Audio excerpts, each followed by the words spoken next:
그녀는 올해 52살이 된 보험 설계사였다. 20년 넘게 한 우물만 판 사람이었다. 누가 봐도 성실했고 고객 관리도 철저했다. 민원 한 번 없이 실적을 쌓아온 베테랑이었다. 하지만 그녀의 삶에는 한 가지가 빠져 있었다. 사람이었다. 40대 초반에 이혼을 했다. 이유는 단순했다. 남편의 외도였다. 참을 수도 있었다. 아이들이 아직 어렸으니까. 하지만 그녀는 참지 않았다. 자존심이 허락하지 않았다. 그렇게 홀로 아이 둘을 키웠고 이제 막내도 독립을 했다. 드디어 자유라고 생각했다.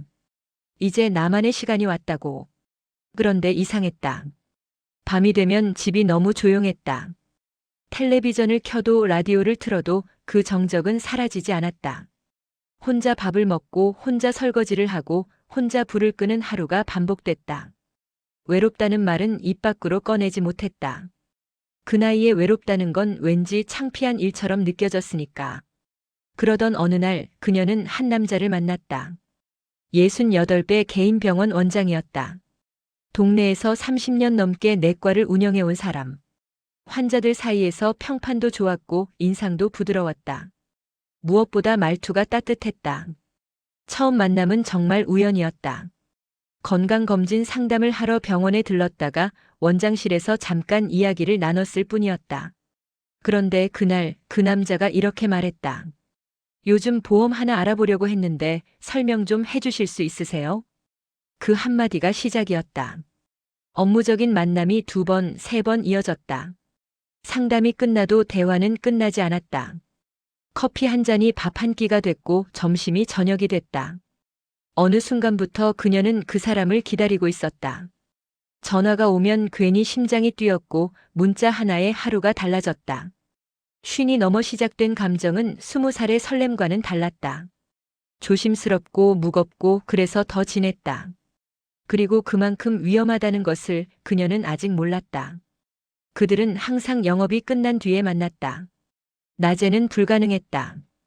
병원은 늘 환자들로 붐볐고 간호사들의 눈도 있었다. 무엇보다 낮의 만남은 너무 선명했다. 감출 수 없는 것들이 드러나기 쉬웠다. 그래서 저녁이었다. 오후 6시 마지막 환자가 나가고 직원들이 퇴근하면 병원은 전혀 다른 공간이 됐다. 대기실 조명은 꺼지고 복도엔 비상등만 희미하게 켜져 있었다. 형광등 몇 개만 남은 진료실은 낮과는 완전히 다른 분위기를 만들어냈다. 조용했다. 그리고 은밀했다. 그곳은 누구의 시선도 닿지 않는 공간이었다. 그래서 더 솔직해질 수 있었다. 그녀는 항상 뒷문으로 들어왔다. 주차장 쪽 철문을 열고 계단을 올라가면 바로 원장실이었다. 누구와도 마주치지 않았다. 그게 둘만의 약속이었다. 처음엔 정말 보험 서류 때문이었다. 계약서에 사인을 받아야 했고 설명해야 할 조항도 있었다. 하지만 서류는 금방 끝났고 대화는 끝나지 않았다. 식사는 하셨어요? 그의 물음에 그녀는 고개를 저었다. 그럼 뭐라도 시킬까요? 여기서 간단하게. 그날 둘은 진료실 소파에 나란히 앉아 배달 음식을 먹었다. 어색했지만 싫지 않았다. 오히려 편했다. 아무도 없는 공간에서 나누는 대화는 이상하게 깊어졌다. 그는 자신의 이야기를 했다. 30년 넘게 병원을 운영하며 살아온 일상, 아내와의 멀어진 사이, 이제는 인사만 나누는 가족. 집에 가도 말 상대가 없어요. 오히려 병원이 더 편해요. 그 말에 그녀는 가슴이 먹먹해졌다. 자신도 똑같았으니까. 집에 돌아가면 텅 빈 거실이 기다리고 있었다. 누구도 안부를 묻지 않았고 하루가 어땠는지 궁금해하는 사람도 없었다. 그래서였을까? 그날 이후 불 꺼진 병원은 둘만의 약속 장소가 됐다. 일주일에 2번 수요일과 금요일 저녁. 누가 먼저랄 것도 없이 정해진 시간에 그곳에서 만났다. 세상 누구도 몰랐다. 아니, 알아서는 안 됐다. 그날도 마찬가지였다. 그는 긴 하루를 보낸 뒤 지친 표정으로 그녀를 맞았고 그녀는 이미 그를 받아들일 준비가 되어 있었다. 이 나이에 서로의 의도를 모를 리 없었다. 말하지 않아도 알 수 있는 것들이 있었다. 사람들은 쉽게 오해한다. 이런 관계는 늘 돈 때문에 시작됐을 거라고. 여자는 계산적이었을 거라고. 남자는 어리석었을 거라고. 하지만 이 경우는 달랐다. 그는 30년 넘게 병원을 운영한 사람이었다. 건물도 자기 소유였고 자녀들은 이미 독립했다. 경제적으로 부족한 게 없었다. 보험 하나 더 든다고 달라질 것도 없는 사람이었다. 그녀 역시 실적 때문에 매달린 게 아니었다. 20년 넘게 일해온 베테랑이었다. 고객은 충분했고 억지로 계약을 따내야 할 처지가 아니었다. 그를 만난 건 순전히 우연이었고 마음이 움직인 건 그 이후였다. 처음부터 계산이 있었다면 이렇게 오래 가지 못했을 것이다. 관계는 먼저였다. 서로의 외로움을 알아봤고 대화가 통했고 함께 있으면 편했다. 그게 전부였다. 보험 계약은 그 다음이었다. 어느 날 그가 먼저 말을 꺼냈다. 내 보험 정리 좀 해줄 수 있어요? 이왕이면 아는 사람한테 맡기고 싶어서. 그녀는 잠시 망설였다. 일과 감정을 섞는 건 위험하다는 걸 알고 있었다. 하지만 그의 부탁을 거절할 수 없었다. 아니, 거절하고 싶지 않았다. 그렇게 계약서가 오갔다. 암보험, 실비보험, 종신보험까지. 그가 필요하다고 하면 그녀는 설계를 했고 그는 군말 없이 사인을 했다. 세상 사람들이 보면 뭐라고 했을까?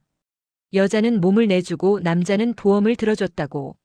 하지만 정작 두 사람 사이에 그런 거래는 없었다. 그녀는 그가 좋아서 만났고 그는 그녀가 편해서 곁에 뒀다. 보험은 그저 명분이었을 뿐이다. 만나야 할 이유가 필요했고 서류는 그럴듯한 핑계가 되어줬다. 쉰이 넘으면 감정도 단순해진다. 좋으면 좋은 거고 싫으면 싫은 거다. 젊을 때처럼 밀고 당기고 눈치 보는 게임은 하지 않는다. 서로에게 필요한 게 뭔지 알고 그걸 채워주는 것. 그게 이 나이의 관계였다.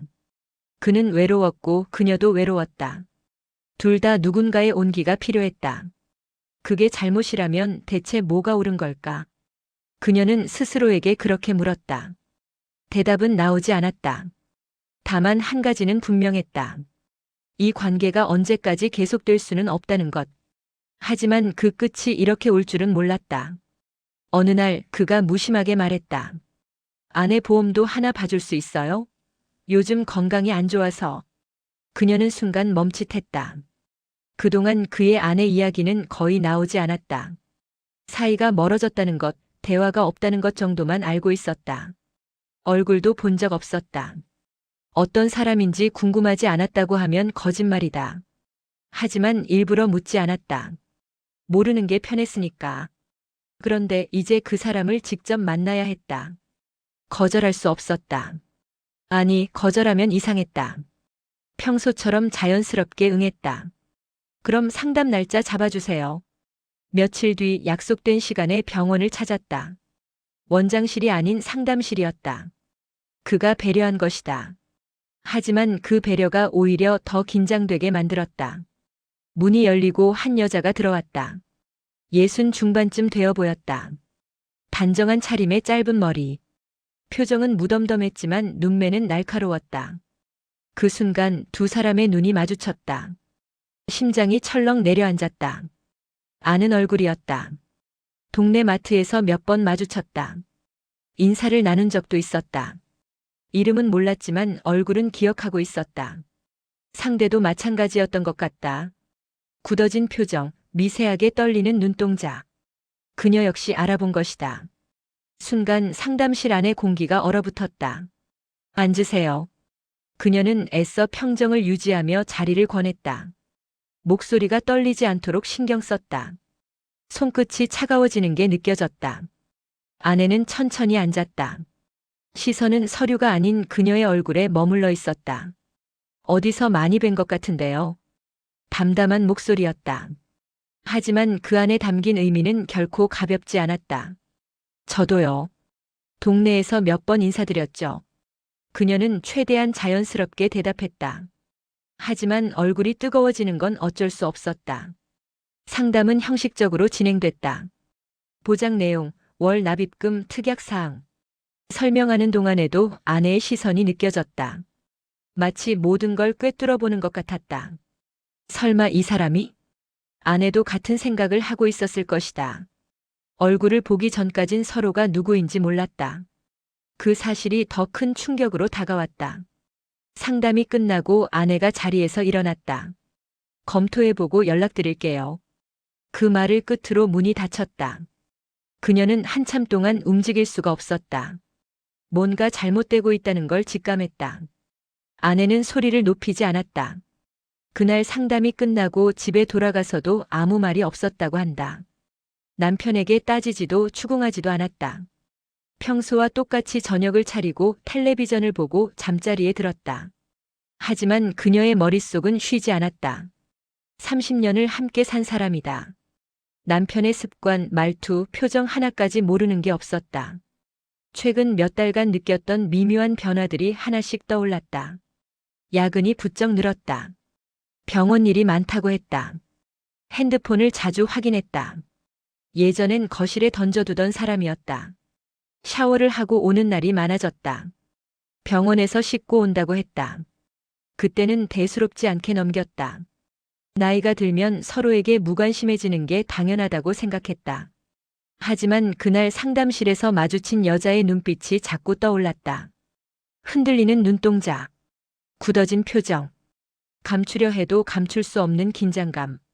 그건 처음 보는 사람 앞에서 나오는 반응이 아니었다. 아내는 확신했다. 뭔가 있다. 하지만 서두르지 않았다. 이 나이에 감정적으로 덤비면 지는 거라는 걸 알고 있었다. 증거 없이 따지면 오히려 역공당한다. 30년 살림이 한순간에 무너질 수도 있다. 그래서 조용히 움직였다. 먼저 병원 영업 기록을 확인했다. 오후 6시면 끝나는 진료가 왜 항상 8시, 9시까지 이어지는지. 다음은 주차장 쪽 출입 기록이었다. 정문이 아닌 뒷문으로 드나드는 사람이 있는지. 그리고 마지막은 CCTV였다. 병원 건물 외부에 설치된 카메라. 남편은 그 존재를 까맣게 잊고 있었다. 화면 속에 모든 게 담겨 있었다. 불 꺼진 병원, 닫힌 진료실 문, 그리고 설명되지 않는 시간들. 매주 수요일과 금요일 저녁 뒷문으로 들어오는 여자의 모습. 나가는 시간은 항상 밤 10시가 넘어서였다. 아내는 그 영상을 처음부터 끝까지 봤다. 눈물은 나오지 않았다. 대신 가슴 한쪽이 차갑게 굳어가는 게 느껴졌다. 분노보다 허탈함이 먼저였다. 30년이었다. 함께 병원을 일으켜 세웠고 아이들을 키웠고 온갖 풍파를 넘겼다. 그런데 끝이 이런 식이라니. 그녀는 조용히 화면을 껐다. 이제 어떻게 할지 결정해야 했다. 며칠 뒤 그녀의 전화기가 울렸다. 화면에 뜬 이름은 그 병원. 심장이 덜컥 내려앉았다. 좋은 예감은 아니었다. 전화를 받자 익숙한 목소리가 들렸다. 하지만 그가 아니었다. 아내였다. 내일 시간 되시면 병원으로 와주세요. 보험건으로 드릴 말씀이 있어요. 담담한 목소리였다. 감정이 실려 있지 않았다. 그게 오히려 더 무서웠다. 거절할 수 없었다. 아니, 거절하면 더 이상해질 것 같았다. 다음 날 오후 병원을 찾았다. 상담실 문을 열자 두 사람이 앉아 있었다. 아내와 남편. 나란히 앉은 모습이 어색했다. 평소 같으면 남편은 원장실에 있었을 텐데. 앉으세요. 아내가 자리를 권했다. 목소리는 여전히 차분했다. 그녀는 천천히 맞은편에 앉았다. 손이 떨리지 않도록 무릎 위에 가지런히 올려놓았다. 침묵이 흘렀다. 먼저 입을 연 건 아내였다. 보험은 안 하기로 했어요. 예상했던 말이었다. 하지만 거기서 끝이 아니라는 걸 알고 있었다. 그리고요. 아내가 잠시 말을 멈췄다.